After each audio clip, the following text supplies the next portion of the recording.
Welcome back to my YouTube channel Nursing Classes in Kannada Language.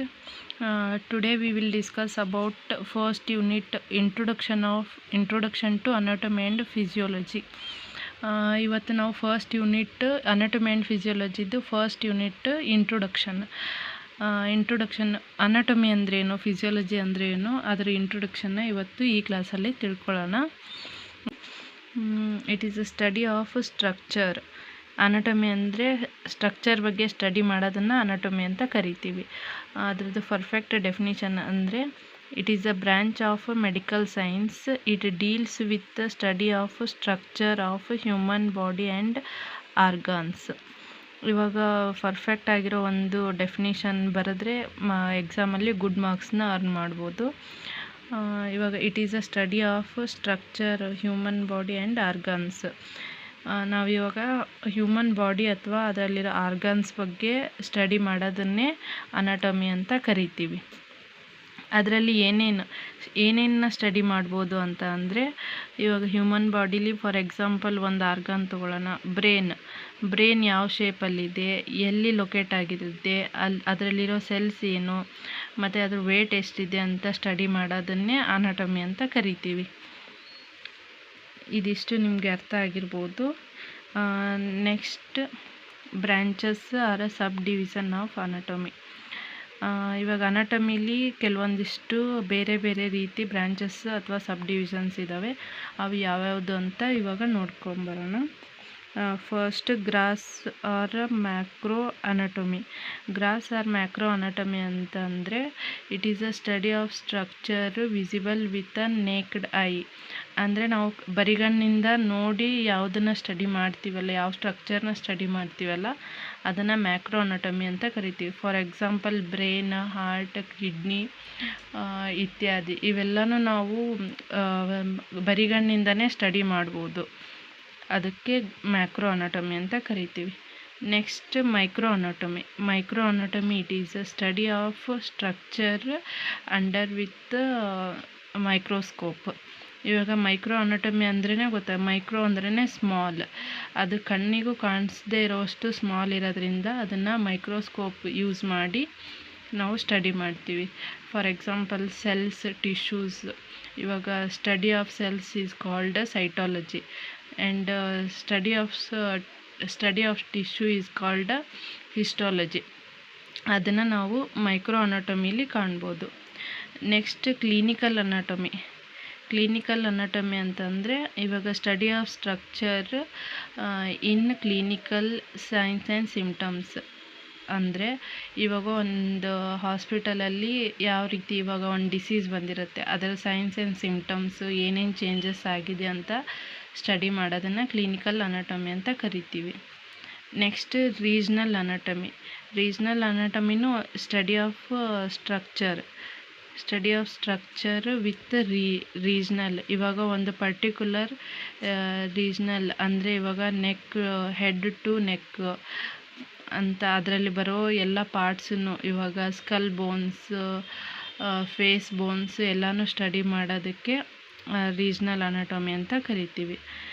Next developmental anatomy it is a study of structure any changes in development, growth. It is a study of growth. ಅಂದರೆ ನಾವು ಇವಾಗ growth cells ಯಾವ ರೀತಿ growth ಆಗ್ತವೆ, ಇದಕ್ಕೆ best example ಅಂದರೆ fertilisation. ಯಾವ ರೀತಿ ಸೆಲ್ ಫ್ಯೂಸ್ ಆಗಿ ನೆಕ್ಸ್ಟ್ ಸೆಲ್ ಡಿವಿಷನ್ ಆಗಿ ಅದೇ ಯಾವ ರೀತಿ ಫೀಟಸ್ ಆಗಿ ಕನ್ವರ್ಟ್ ಆಗುತ್ತೆ ಅಂತ ಕಲಿಯೋದನ್ನೇ ಡೆವಲಪ್ಮೆಂಟಲ್ ಅನಾಟಮಿ ಅಂತ ಕರಿತೀವಿ. ನೆಕ್ಸ್ಟ್ ಸಿಸ್ಟಮಿಕ್ ಅನಾಟಮಿ ಅಂತಂದರೆ ಇವಾಗ ಸಿಸ್ಟಮ್ ವೈಸ್, ಇವಾಗ ನಾವು ಹೆಂಗೆ ಯೂನಿಟ್ ವೈಸ್ ಇವಾಗ ಕಾರ್ಡಿಯಾಕ್ ಸಿಸ್ಟಮ್, ಡೈಜೆಸ್ಟಿವ್ ಸಿಸ್ಟಮ್ ಮತ್ತು ಯೂರಿನರಿ ಸಿಸ್ಟಮ್ ಅಂತ ಹೆಂಗೆ ಕಲಿತೀವಿ ಅದನ್ನು ಕಲಿಯೋದಕ್ಕೆ ಸಿಸ್ಟಮಿಕ್ ಅನಾಟಮಿ ಅಂತ ಕರಿತೀವಿ. Next surface anatomy. Seventh one surface anatomy. It is a study of structure with external features and ಲ್ಯಾಂಡ್ಮಾರ್ಕ್ಸ್.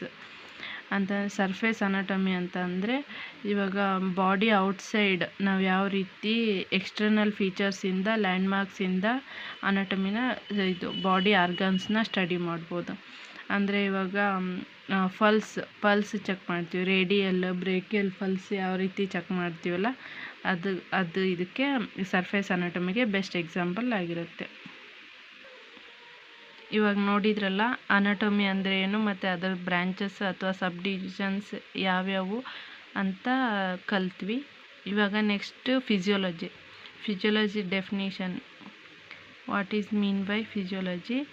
It is a study of function ಅಂತ. Physiology ಅಂದರೆ ಫಂಕ್ಷನ್, ಯಾವ ರೀತಿ ಕಾರ್ಯ, ಇವಾಗ ಒಂದು ಆರ್ಗನ್ ಇದೆ, ಆ ಆರ್ಗನ್ ಯಾವ ರೀತಿ ಕಾರ್ಯನಿರ್ವಹಿಸುತ್ತೆ ಅಂತ ಸ್ಟಡಿ ಮಾಡೋದನ್ನೇ ಫಿಸಿಯೋಲಜಿ ಅಂತ ಕರಿತೀವಿ. ಅದ್ರದ್ದು ಪರ್ಫೆಕ್ಟ್ ಡೆಫಿನೇಷನ್ ಅಂದರೆ it is a branch of a medical science. It deals with study of functions of organs ಅಂತಂದರೆ ಇವಾಗ ಒಂದು ಯಾವುದೋ ಆರ್ಗನ್ ತೊಗೊಳ್ಳೋಣ, ಬ್ರೈನ್ ಯಾವ ರೀತಿ ಫಂಕ್ಷನ್ ಮಾಡುತ್ತೆ, ಅದು ಏನೇನು ಫಂಕ್ಷನ್ ಮಾಡುತ್ತೆ ಅಂತ ಸ್ಟಡಿ ಮಾಡೋದನ್ನು ಫಿಸಿಯೋಲಜಿ ಅಂತ ಕರಿತೀವಿ. ನೆಕ್ಸ್ಟ್ ಇದರಲ್ಲೂ ಕೂಡ ಸಬ್ ಬ್ರ್ಯಾಂಚಸ್ ಅಥವಾ ಸಬ್ ಡಿವಿಷನ್ಸ್ ಅಂತ ಇದೆ. ಇದರಲ್ಲಿ there are 4 branches are there. First one cell physiology ಅಂದರೆ ಎಲ್ರಿಗೂ ಗೊತ್ತಿರುತ್ತೆ, ಸೆಲ್ ಯಾವ ರೀತಿ ಫಂಕ್ಷನ್ ಮಾಡುತ್ತೆ, ಅದ್ರದ್ದು ಫಂಕ್ಷನ್ಸ್ ಏನೇನು, ಮತ್ತು ಅದು ಯಾವ ರೀತಿ ಬಾಡಿ ಬಿಲ್ಡ್ ಮಾಡೋಕ್ಕೆ ಅಥವಾ ಬಾಡಿ ಫಂಕ್ಷನ್ ಮಾಡೋಕ್ಕೆ ಹೆಲ್ಪ್ ಮಾಡುತ್ತೆ. It is the first branches ಆಗಿರುತ್ತೆ. ನೆಕ್ಸ್ಟ್ ಸಿಸ್ಟಮಿಕ್ ಫಿಸಿಯೋಲಜಿ ಅಂತಂದರೆ ಇವಾಗ ಫಾರ್ ಎಕ್ಸಾಂಪಲ್ ಒಂದು ಸಿಸ್ಟಮ್, ಇವಾಗ ಕಾರ್ಡಿಯಾಕ್ ಸಿಸ್ಟಮ್ ಯಾವ ರೀತಿ ನಮ್ಮ ಬಾಡಿಲಿ ಫಂಕ್ಷನ್ ಮಾಡುತ್ತೆ, ಇದು ಯಾವ ರೀತಿ ನಮ್ಮ ಲಿವಿಂಗಿಗೆ ಹೆಲ್ಪ್ ಆಗಿರುತ್ತೆ ಆ ಸಿಸ್ಟಮ್ ಅಂತ ಕಲಿಯೋದಕ್ಕೆ ಸಿಸ್ಟಮಿಕ್ ಫಿಸಿಯೋಲಜಿ ಅಂತ ಕರಿತೀವಿ. ಮತ್ತು ಪ್ಯಾಥೋಫಿಸಿಯೋಲಜಿ ಅಂತಂದರೆ ಇವಾಗ ಒಂದು ಡಿಸೀಸ್ ಬಂದಿರುತ್ತೆ, ಆ ಡಿಸೀಸ್ ಆ ಡಿಸೀಸ್ ಬಂದಾಗ ಯಾವ ರೀತಿ ಬಾಡಿ ಒಳಗಡೆ ಚೇಂಜಸ್ ಆಗುತ್ತೆ, ಯಾವ ರೀತಿ ಲೋ ಇಂದ ಸಿವಿಯರ್ ಆಗಿ ಟರ್ನ್ ಆಗುತ್ತೆ, ಯಾವ ವೇ, ಇವಾಗ ಪ್ಯಾಥೋ ಅಂದರೆ ಒಂದು ದಾರಿ ಇದ್ದಂಗೆ, ಅದರ ಡಿಸೀಸ್ ಬಂದಾಗ ಯಾವ ದಾರಿಲಿ ಈಗ ಸಿವಿಯಾರಿಟಿ ಆಗುತ್ತೆ ಅಂತ ಫೈಂಡ್ ಔಟ್ ಮಾಡಿ ಲರ್ನ್ ಮಾಡೋದಕ್ಕೆ ಪ್ಯಾಥೋಫಿಸಿಯೋಲಜಿ ಅಂತ ಕರಿತೀವಿ. Next fourth one comparative physiology ಅಂದರೆ comparison with human body to animals.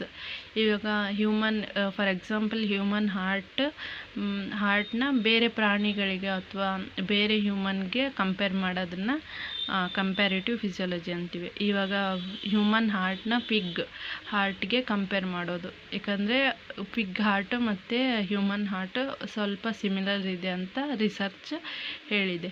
ಈ ರೀತಿಯಾಗಿ ಕಂಪ್ಯಾರಿಸನ್ ಮಾಡಿ ಲರ್ನ್ ಮಾಡೋದಕ್ಕೆ ಕಂಪ್ಯಾರಿಟಿವ್ ಫಿಸಿಯೋಲಜಿ ಅಂತ ಕರಿತೀವಿ.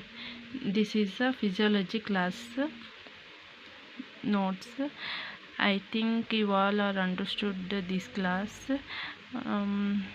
ನಿಮಗೆಲ್ರಿಗೂ ಈ ಕ್ಲಾಸ್ ಅರ್ಥ ಆಗಿದೆ ಅಂತ ಅಂದ್ಕೊಂಡಿದ್ದೀನಿ. ನಿಮಗೆ ಏನಾದರೂ ಈ ನೋಟ್ಸ್ ಬೇಕಿದ್ದರೆ ಕಮೆಂಟ್ ಮಾಡಿ, I will share with you. Next ಏನಾದರೂ ಎಕ್ಸ್ಟ್ರಾ ಇನ್ಫಾರ್ಮೇಷನ್ ಬೇಕಿದ್ದರೆ ಕಮೆಂಟ್ ಮಾಡಿ, ನೆಕ್ಸ್ಟ್ ವಿಡಿಯೋದಲ್ಲಿ ಅಪ್ಲೋಡ್ ಮಾಡ್ತೀನಿ. Thank you so much for watching.